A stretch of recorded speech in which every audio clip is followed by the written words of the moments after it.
gotta focus on yourself, on your faith, on your dreams, on your mind, on your health, yeah.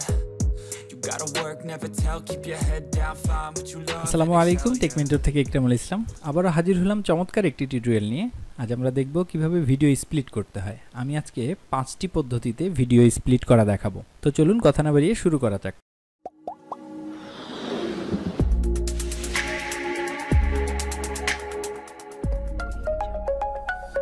প্রথমেই আমি যে video সিকোয়েন্সগুলো নিয়ে নিয়েছি সবগুলোই কিন্তু একই সাইজের। আপনারা চেষ্টা করবেন একই ফ্রেম এবং একই সাইজের নেওয়ার জন্য ভিডিওগুলো। যদি কোনো কারণে ভিন্ন ভিন্ন সাইজের হয়ে থাকে তাহলে অবশ্যই রাইট বাটন ক্লিক করে এটাকে স্কেল টু ফ্রেম সাইজ করে দেবেন, তাহলে সবগুলোই একই স্কেলে চলে আসবে। আমরা প্রথমে আজকে যে কাজটি দেখব সেটা হচ্ছে স্কেলিং, অর্থাৎ স্কেল করে কিভাবে ভিডিও স্প্লিট করা যায়। এর জন্য আমি কিন্তু এখন যে ফ্রেমে কাজটি করছি, সিকোয়েন্স নিয়ে কাজ করছি, এটা হচ্ছে 4K সিকোয়েন্স নিয়ে আমি কাজ করছি। আপনারা 1920 1080 এই সিকোয়েন্সেও কাজ করতে পারেন, 4K থেকেও কাজ করতে পারেন। যে ফ্রেমে কাজ করবেন সেই ফ্রেম অনুযায়ী একটা সেটিংস আছে, আমি সেটা দেখিয়ে দেব। ওকে, আমি 4টা ভিডিওকে একই লেন্থে রেখেছি। এখন একেবারে প্রথমের যে ভিডিওটা আছে একেবারে উপরে, এটাতে ক্লিক করলে আমরা ইফেক্ট কন্ট্রোল অপশনটি পেয়ে যাব। ইফেক্ট কন্ট্রোল থেকে স্কেলিং যেহেতু আমরা করছি, স্কেলে গিয়ে আমরা এটা 50% করে দিব। এখন এইটার যে সেটিংসটা আছে, মোশনে ক্লিক করে এটা যদি কপি করি এই সেটিংসটা, এবং বাকি সবগুলোকে সিলেক্ট করে কন্ট্রোল ভি যদি করি উইন্ডোজের ক্ষেত্রে, আর আপনার ম্যাকের ক্ষেত্রে কমান্ড ভি যদি আমি করি, তাহলে সবগুলোতেই একটা সেটিংস অ্যাপ্লাই হয়ে গেল, অর্থাৎ সবগুলো এখন 50%। ওকে, সবগুলোর স্কেল 50%। এখন শুধু আমাদের করতে হবে পজিশনিংটা চেঞ্জ করে দিলে হয়ে যাবে। তো পজিশনিংটা কি, আমি একেবারে ফার্স্ট যে ভিডিওটি আছে এটার পজিশন ঠিক করে নিচ্ছি। আমরা কিন্তু এই যে ম্যানুয়ালি যদি পজিশন ঠিক করি তাহলে আমাদের কিছুটা ভুল হতে পারে। তো সেক্ষেত্রে আমাদের যেটি করতে হবে, 4K এর ক্ষেত্রে ইমেজ পজিশনিং সাইজ হবে 960x540, আবার ডান পাশেরটা হবে 2880x540, এটাও একই ক্ষেত্রে নিচেরটা হবে 960x1620, 2880x1620। এটা হচ্ছে 4K এর ক্ষেত্রে, আমি যেহেতু 4K সিকোয়েন্স নিয়েছি। আর যারা আপনারা 1920 1080 সিকোয়েন্স নিয়ে কাজ করবেন তাদের জন্য সেটিংসটা হচ্ছে 480 270, 1440 270, 480 810, 1440 810। আপনারা এই সাইজটা এটা স্ক্রিনশট দিয়ে রাখবেন, এই সাইজ অনুযায়ী কাজ করতে হবে। তো আমি যেহেতু 4K নিয়ে কাজ করছি তাহলে আমি এই সাইজটা নিয়ে কাজ করব। তাহলে প্রথমটাতে আমি দিয়ে দিচ্ছি, প্রথম ভিডিওটাতে 960x540। পরের ভিডিও সিলেক্ট করছি, এটা হবে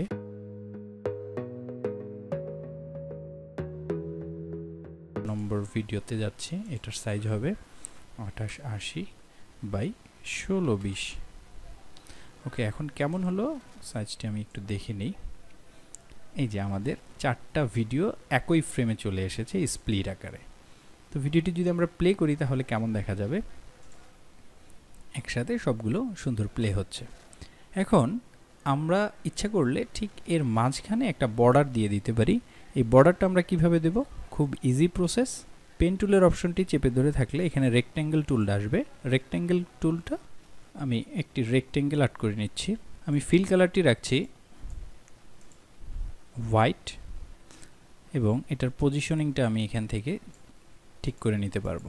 আমি যদি সিলেকশন টুল সিলেক্ট করে একটু বড় করে নেই, তাহলে আমি যদি মিডল অ্যালাইন করে দেই এটা আমার ঠিক আছে আশা করি। একইভাবে আমি আরও একটি রেক্ট্যাঙ্গেল নেব এপাশ থেকে, এটাকে মিডল অ্যালাইন করে দিই। ফিট টু স্ক্রিন করলে আমরা বুঝতে পারবো যে কোথায় কতটুকু আমাদের এডিট করতে হবে। আমি এটাকে সামান্য একটু চেঞ্জ করে নিচ্ছি। ওকে, এখন আমরা কিন্তু এটার কালারও চেঞ্জ করতে পারবো। এই ফিল কালারে ক্লিক করলে আমরা যদি এটাকে অন্য কোনো কালার দিতে চাই, একইভাবে আমি যদি এই গ্রাফিক্সে ক্লিক করলে এখানে শেপ 1 আছে, শেপ 2 আছে। আমি যেহেতু শেপ 1 এর কালারটা আমি চেঞ্জ করে নিয়েছি, এই সেম কালারটা আমি শেপ 2 তে দিতে চাই। শেপ 2 তে এভাবে কালার ড্রপ করে এই বাটনটি ক্লিক করলে সেম কালার চলে আসবে। তাহলে এরপর এই যে ফ্রেমটি আমাদের চলে আসছে, এটাকে সম্পূর্ণ ভিডিও অনুযায়ী দিয়ে দিব। এখন যদি আমরা প্লে করি তাহলে কেমন হচ্ছে? অসাধারণ একটি আমরা স্প্লিট ফ্রেম পেয়ে গেলাম। ভিডিও স্প্লিটের দ্বিতীয় অপশনটি হচ্ছে ক্রপ। আমরা এখন দেখব ক্রপটি কিভাবে করতে হয়। তো একইভাবে আমরা প্রথম ভিডিও সিলেক্ট করলাম, একসাথে আমি 3টা নিয়েছি, একটা ফ্রেমে আমরা 3টা ভিডিও একসাথে প্লে করব।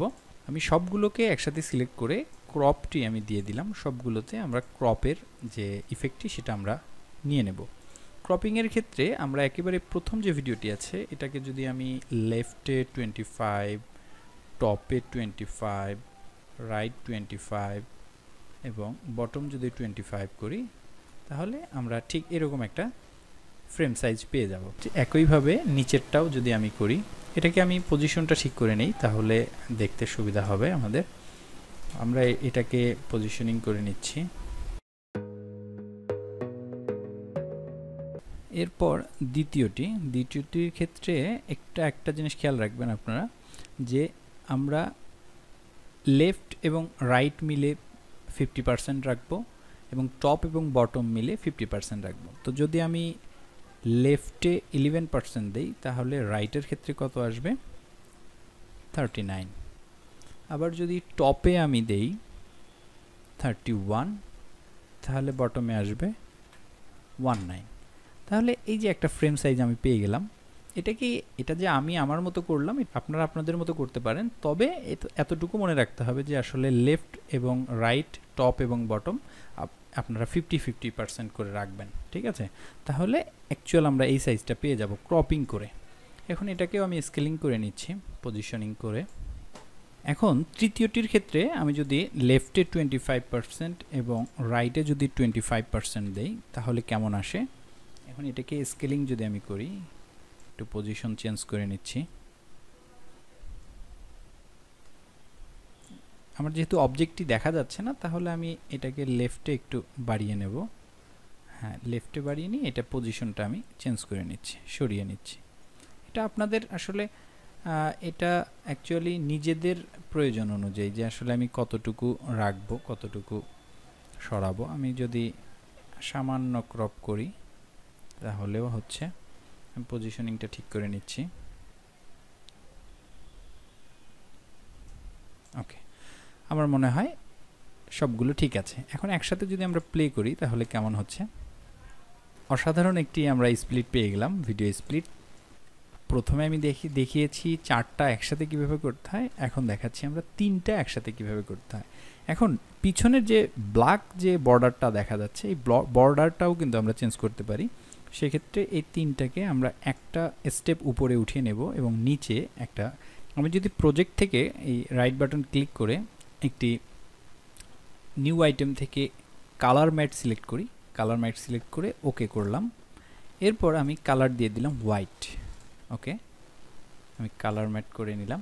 এরপর এই কালার ম্যাটটা যদি আমি ড্রাগ করে ঠিক এটার নিচে বসিয়ে দিই এবং এটাকে ফুল ফ্রেম করে দেই, তাহলে দেখবেন নিচের অপশনটি কিন্তু চেঞ্জ হয়ে গেছে, নিচের কালারটি চেঞ্জ হয়ে গেছে। এখন যদি আপনি অন্য যে কোনো কালার নিয়ে আসতে চান, এটাতে ডাবল ক্লিক করলেই কালার ম্যাটের উপরে ডাবল ক্লিক করে কালারটা আপনি চেঞ্জ করে দিতে পারবেন। আপনি যে কোনো কালার রাখতে পারেন।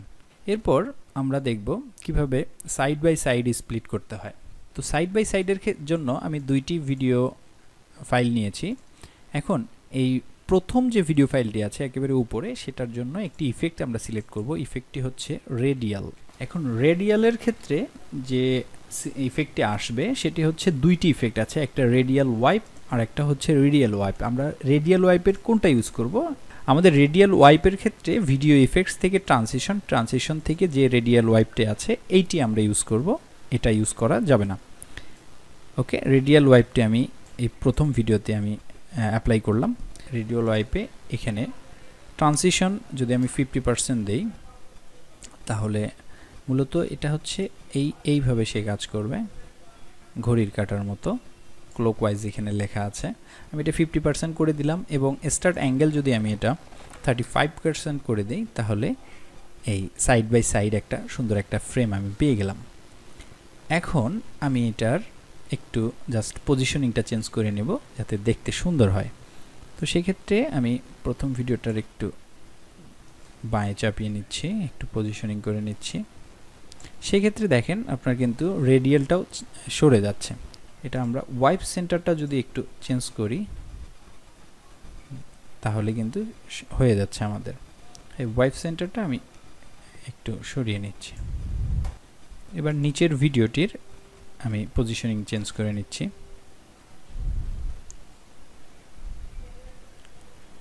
আশা করি ঠিক আছে।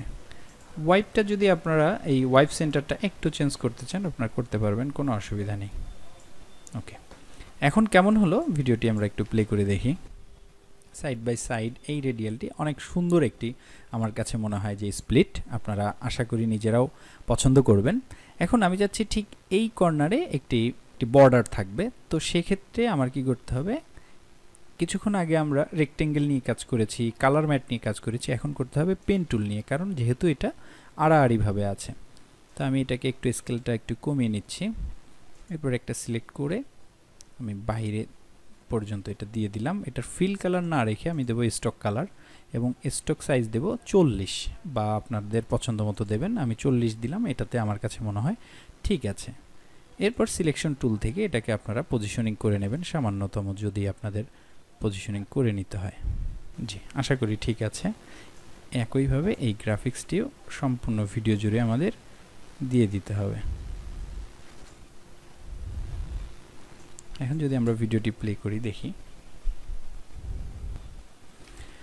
অসাধারণ। আমরা তৃতীয় যে স্প্লিটটি দেখলাম এটি হচ্ছে রেডিয়াল ইফেক্ট দিয়ে কিভাবে কাজ করতে হয়। এই রেডিয়াল ইফেক্ট দিয়ে কিন্তু আমরা আরও একটি ভিডিও করতে পারি। আমি যে ভিডিওটি এখন প্লে করছি সেটা রেডিয়াল ইফেক্ট দিয়েই। আপনারা যদি এই ভিডিও টিউটোরিয়ালটি দেখতে চান অবশ্যই আমাকে কমেন্ট করে জানাবেন, আমি সেই তিনটা ভিডিও একসাথে কিভাবে কাজ করতে হয় আমি সেটাও দেখিয়ে দিব। এখন আমরা একদম লাস্ট যে কাজটি করব সেটি হচ্ছে কোনো একটি ইলিপস টুলের ভিতর কিভাবে আমরা স্প্লিট করব দুইটা ভিডিও একটা ফ্রেমে, কিভাবে একটা ইলিপসের মাধ্যমে কাজটি করে সেটা আমরা দেখব। ওকে, এখন আমি যে কাজটি করব সেটি হচ্ছে আমরা খুব ইজি এই উপায়টি, সেটি হচ্ছে মাস্কিং থেকেও আমরা স্প্লিট করতে পারি। তো মাস্কিংয়ের ক্ষেত্রে যেটি করতে হবে সেটি হচ্ছে আমরা একটি ইলিপস মাস্ক টুল নিয়ে নিব। ইলিপস মাস্ক টুল নিয়ে এটাকে র্যান্ডমলি আমরা যদি এটাকে রিসাইজ করি, পজিশন থেকে এখানে যদি আমি পজিশনটা একটু সরিয়ে নেই ডানে বাঁয়ে,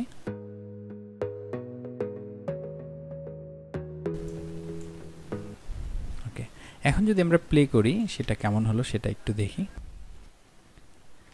এইখানেও আমরা এই বর্ডারটা দিয়ে দিতে পারি, এর আগে যে বর্ডারগুলো আমরা ইউজ করেছি। সেক্ষেত্রে একইভাবে আমরা পেন টুল থেকে ইলিপস টুলটা সিলেক্ট করব। ইলিপস একটা ইলিপস র্যান্ডমলি একটা ইলিপস আর্ট করে নিব। এই ইলিপসটাকে একটু পজিশনটা চেঞ্জ করে নিতে হবে নিজেদের।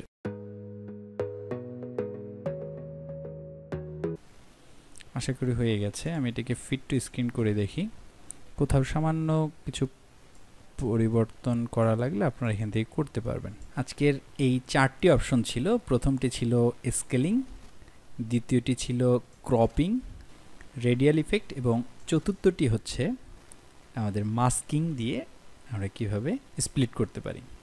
তো কেমন লাগলো টিউটোরিয়ালটি অবশ্যই কমেন্ট করে জানাবেন। যদি ভালো লেগে থাকে লাইক করবেন, শেয়ার করবেন। আর এখনও আমার চ্যানেলটি যারা সাবস্ক্রাইব করেনি দ্রুত সাবস্ক্রাইব করে নেবেন। আর আপনারা প্রিমিয়ার প্রোর কোন কোন ধরনের ভিডিওগুলো আপনারা দেখতে চান অবশ্যই আমাকে কমেন্ট করে জানাবেন। ভালো থাকুন, সুস্থ থাকুন। আসসালামু আলাইকুম।